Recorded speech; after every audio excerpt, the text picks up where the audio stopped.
Then the fact that the game's on Monday, 8 o'clock, does that change your week at all? Change the days we train and we're off, but in terms of the prep, the way we go about it, not at all. In today, in tomorrow, in at the weekend, and then obviously travel up and try and bounce from the other day into a game that we should look forward to be fair. Yeah, how do you reflect on the defeat at Luton on Monday? Yeah, probably quite similar afterwards. Having seen it back, I thought it was some good moments. We backed up some good moments with a couple of bits where we just a little bit sloppy and built momentum for them. That was probably the frustrating thing. It felt more on us, and it's a tough place to go.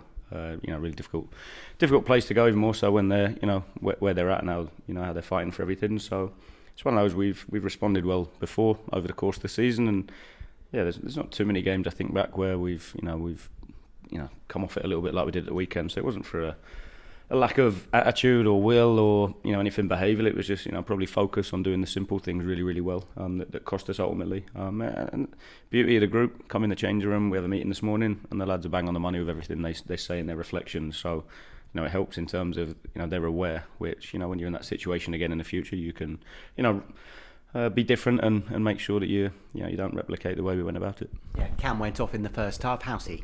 Yeah, he's actually got scanned today, so it's not looking good to be honest. So unlikely to be fit for Monday. I mean, with Mark, you knew it was a long-term thing. Is it too early to say how serious it is with Cam? Yeah, we don't know the seriousness. Monday, I can't see him involved in the last two, to be honest. But in terms of seriousness, we'll find out today. So opportunity knocks for someone like Hayden Roberts, I imagine. Yeah, and even like an Elijah, I thought Elijah came on and did well at the weekend. Like I say, we're stretched. We know we're light. Our lads have given absolutely everything. So yeah, I think what the group have done a terrific job of is, when we've lost somebody, be it through injury, suspension, or we've changed things, people coming into the team have stepped up and delivered, and that doesn't change. That's the same message, it's the same approach. And yeah, we need everybody to be at their best. And because you're stretched, is there any thought of rotation and using the squad over these two games, resting players at Leeds, or do you go to Elland Road full throttle? I'm going to win. I think that's the biggest bit. Never gone into a game and picked the team not to win. I think that's the biggest bit. We'll be doing everything we can to go up there and get 3 points on Monday. Joe Williams, is he going to be fit for Monday as well? He'll be tight again. He's carrying the same. It flared up a little bit in the Sunderland game, his quad. So we did a half job before of kind of settling it enough where he can play through the pain, which that's the stage we're at. We've got a few that are carrying knocks and bits that will need addressing in the summer, but obviously with the position we're in, everybody's pushing themselves through the pain, and we need that. And again, speaks volumes of how all in the lads are, and obviously it's on me and the staff then the conversations behind the scenes to to find the right blend and balance of putting people out there that are still able to perform. It strikes me as a really big game on Monday. It's going to be an electric atmosphere, but this is hopefully a taste of games like this to become a more regular occurrence in the future. Yeah, so that stage of the season, right? I think any time you go there, it's a terrific atmosphere. So it is what it is. I enjoy it, but do us. I think that's the biggest bit. Not be in awe of it. Not go up there and we've been to places like Sheffield United, another one I think where we went, and Sunderland gave a terrific account of ourselves, and arguably could have come away with more than what we got in those games. But it's the same message. It's go and do us. Go and be brave. Go and hit the level we know we're capable of, and we'll be in the game if we do. Yeah, I mean, it's an opinion question, but Leeds, are they the best team in the division? I guess we'll know after 46 games. But how does this challenge compare to your recent trip to Burnley? And are you able to learn lessons from your defeat at Turf Moor? Yeah, we try and draw on every experience. I think I look hugely strong side if you look at what they've invested in it. They're a top team, top players, extremely well set up. So a huge congratulations to them and Burnley, and rightly so. I think they're probably two of the best I think we've played this season. So for me, like I said, a congratulations to them in terms of anyone that achieves it over such a marathon in such a difficult division, deserves it ultimately. So it's one of those where look, we're not going up there to to play a part in any promotion celebrations or anything. We're going up there to win. I think that's the biggest bit, and you can't turn it on and off. I think that's the biggest bit. We'll go and do us. We'll go and, like I say, play our way and and take the game to them. And whatever happens on Saturday with other teams happens. But the fact is, if you win on Monday, you've guaranteed a place in the playoffs. Yeah, it's quite clear, right? We need 3 points from the last two, so that's the message. Let's go and do it on Monday. And just tell me a bit about Leeds and the challenge they're going to possess. You've mentioned their attacking threats. They'll be backed by a very noisy crowd. Just how big a challenge is it, and how do you, more importantly, stop them? Yeah, I think we've shown we can do it. I think that's the biggest bit. It starts with your mindset. Being brave, relishing the challenge and the opportunity. Not fearing anything or anyone. Whether that be players or teams or occasions, you have to, have real self-belief. In the way you get that is through the work that you do day to day, and that we've been doing since day one here, and that's why we've progressed to the level we have. I normally go up there and, like I said, get the behaviours on the money, and then back it up with some outstanding basics, which.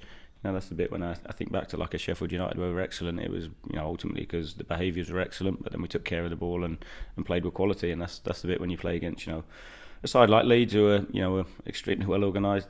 Daniel's done a terrific job there with some terrific players. You have to be at your very best, and that's the challenge for us. And finally, it's just occurred to me you were planning this season probably this time last year for all the hard work and the intensity. Are you able to enjoy this at all? Am I able to enjoy it? I definitely enjoy this position more than where we were last year. Let's put it that way. I think enjoyment. I think you get a little bit of relief. I think on a Saturday when you get the result you want. But of course I do.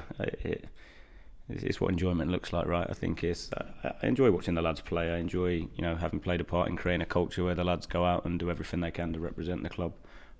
So much hard work. Everybody's giving absolutely everything, which that's the bit I enjoy. It's not necessarily just a win on the Saturday. I think it's all the way that it's the journey we've gone through to get there. There's been some challenging times. There's been some extremely enjoyable good times. And that's why, for me, I probably enjoy the lads and how they go about it more than anything. See you on Monday. Thank you. Liam, just looking back to the weekend, that penalty call. Have you had anything from the FA acknowledging a mistake or anything along those lines? We haven't had the report back yet. No. Is that more frustrating that these things aren't being looked at quickly as well? No, they're normally quite good at that, to be fair. I know Pat sent it in, and Pat might have it now, to be fair. I'll speak with him. It builds frustration. If they say, yes, it was the right call, you get annoyed. And if they say, no, it was the wrong call, you get frustrated either way. So can't control the past, they're not going to change anything off the back of it. So for me, it's what happened. And look, I think it's one of those, unfortunately, you don't, post-game, you don't ever hear anything from a referee, which sometimes, dehumanises them a little bit. If a ref could come out and put his hands up and say, look, we got it wrong, or there was a statement or something that was made public, I think it probably helps. I'm sure the referee didn't intentionally make a mistake. He's been excellent when we've had him before, but like lads have bad days, I have bad days. I thought he had a bad half on Saturday. I think we've spoken about it before. Do you think Sinclair gets slightly different treatment because we've seen fouls given to other strikers because of his size? Do you think he does get treated differently by officials? I think so. I know they do a lot of work now on players, and they do a lot of analysis on teams and styles. And I think back to some of the games where he has to work so hard to get a foul. That when you see other bits, other decisions, other penalties given recently that are, in my opinion, quite soft. It seems like that, but you hope that he's treated fairly. I hope in the last two he's treated fairly, and decisions are consistent. Positive bit of injury news. Eamon Benarous in action yesterday. On a personal note, you must be delighted to see him getting some minutes for the 21s. Yeah, I am. Great lad. And unfortunately, I haven't, obviously in my time here, had the opportunity to see him for any sustained period or, have him around it really. I think he's, the resilience, the toughness he's shown to, repeatedly come back from the injuries he's had speaks volumes about him as a person, a professional. So, yeah, it was great for him to get some minutes yesterday. I think he mentioned on social media he's had a surgery to try to stop the repetitive issues. Are you able to shed any light on what that was? Was that when you mentioned before he went away for a bit? Not in the detail like that. I leave that to the medical experts, to be honest. I think it's one of those. He's obviously had a few injuries in the same area, so then the quality of muscle and obviously the knock-on effect of that is there's a higher risk. So I think we change stuff around here behind the scenes with the medical, the sports science. There's been quite a change over the course of the season. So hopefully he's one that will have benefited from it, and hopefully we can get him fit to the end of the season. I know we've spoken about those sort of changes before. Do you think you're starting to see the benefit of those, like George Tanner getting back a bit quicker? Do you think, although obviously injuries aren't preventable, do you think you're getting players back quicker than you might have done previously? Yeah, I'd like to think so. I think it's part of it, right? And I think when you change your programme, you don't see the results instantly. I think especially with some of the work that's going on, I think it's so ingrained in the lads. I think it can take time. So I've been pleased with how we've looked in physically, how we performed in games. And naturally now I think we are light as a squad. We don't carry big numbers, so we are stretched on that point of view. So when you actually look at probably touch wood, the injury rate we've had, but also what we've asked the lads to do. In terms of you only got to look at 90 in Zach's minutes to see. I'm sure individually, players have played, a much greater number of minutes than maybe some other players in the league. But that there's strengths and weaknesses, pros and cons to that. One person who's looks like he's shaking it touch wood a bit is Ross McCaw at the moment. Do you think we're starting to see the best of him in a City shirt? He's had such a difficult spell here, hasn't he? Yeah, and obviously pre-me coming in, but such a freakish injury that he had before. I'd definitely not heard of anything like it in football before coming here, and again it speaks volumes about him, his resilience, his toughness, how he's come back, and he's been excellent. I think he showed flashes last year, but I think in terms of when you look at now is just the consistency he's hit and the impact he's having in games. He's done a terrific job, and especially that the position we play him is so demanding physically. He gets through so much work, and he probably gets through more on top of that because of how he plays it as well. He just makes things happen out of just sheer drive, determination, and real fighting spirit. The fact he's chipped in a few goals recently is massive and needed as well. So he's done really well, Ross. It's been big having him about. Is that something you've pushed for with the wing backs? Because obviously you mentioned George, you felt you should have had another one last week. Ross, when we've spoken to him, has spoken about really driving in at that back post and being an option. Obviously you want everyone to score goals, but is that a position in particular where you feel you can get more out of them? Yeah, we need it. I think as well, it's obviously slightly different profile-wise, but Sykesy as well, was playing the same position as what George played at the weekend. So we've done a lot of work this year, I think, in terms of, when I compare last year to this year, getting more players in the box, putting crosses in the box. And that's where we speak about Sunderland versus Hull. The difference in those two games, for example, is asking the question, having purpose, being brave. Especially when you play against teams that end up in a deep block. You're not going to score the perfect goal, so sometimes you have to ask that question by getting bodies around it, and then like you saw with George being in a position where it's cleared. The second phase is then when you score off, and that's quite often the case, I think. So yeah, we even in the next few games we need everybody to contribute. We need everybody to stand up and and deliver and play their part. I just wanted to ask you, there's been a fair bit of talk from John Mousinho last few weeks about how well Rob Atkinson's getting on.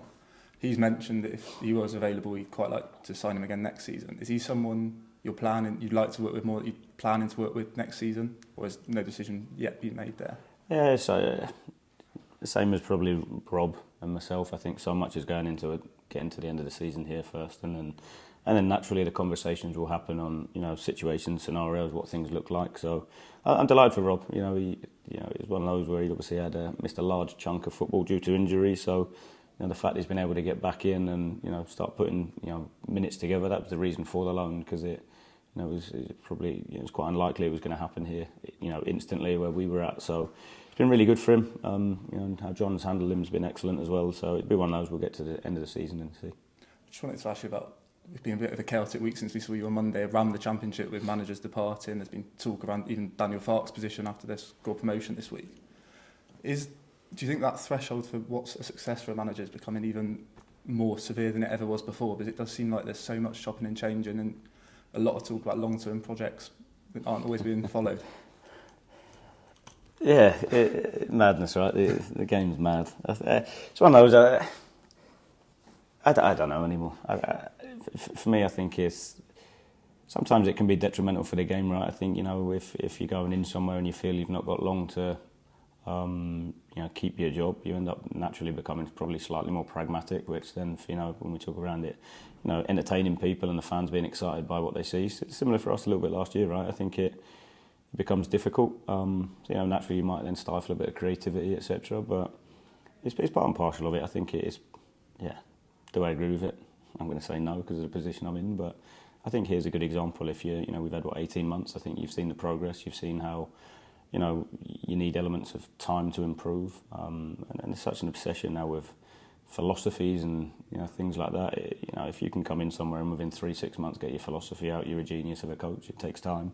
You need transfer windows. You need a bit of luck along the way. You need time to work and implement. Which when you're in a championship season, it's so difficult because there's just so many games.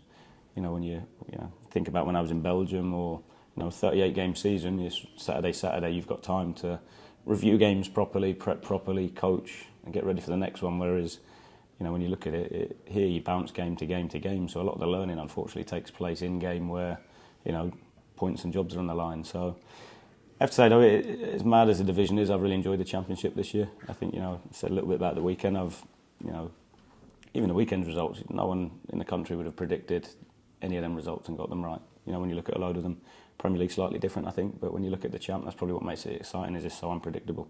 And the margins are so fine, and, you know, anyone can beat anyone on their day. So it's one of those, it is what it is. For me, it's always, you know, turn up and do my best I can every single day.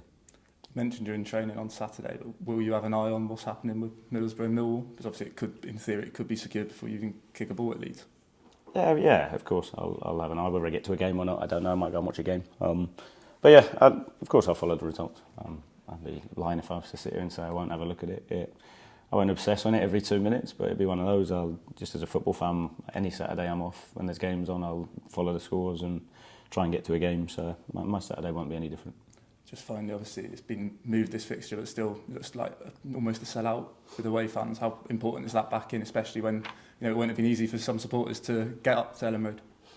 Yeah, thanks TV. Look, massive, and even at the weekend when we weren't quite at it, the fans were terrific, and that's what you know, and partly I think the lads have earned that. I think given, you know, it's been quite a while, you know, when you look at the performances this year and what the lads have done, rightly so, I think they should be in credit. So I think it's one of those, let's go up there and give everything. I think, you know, we've got 2 left. You know, I'm really pleased that, you know, and it's twofold, right? The fans have done a terrific job for the lads, and the lads, I think, have worked really hard to create that. So let's keep building on it. Let's keep believing, keep pushing, keep, you know, turning up and being proactive and doing the best of ourselves, whether it be the noise that the fans make or the lads, you know, going out there and giving everything they can. I think it's, you know, let's have a right go in the last 2 and enjoy it. Cheers, Liam.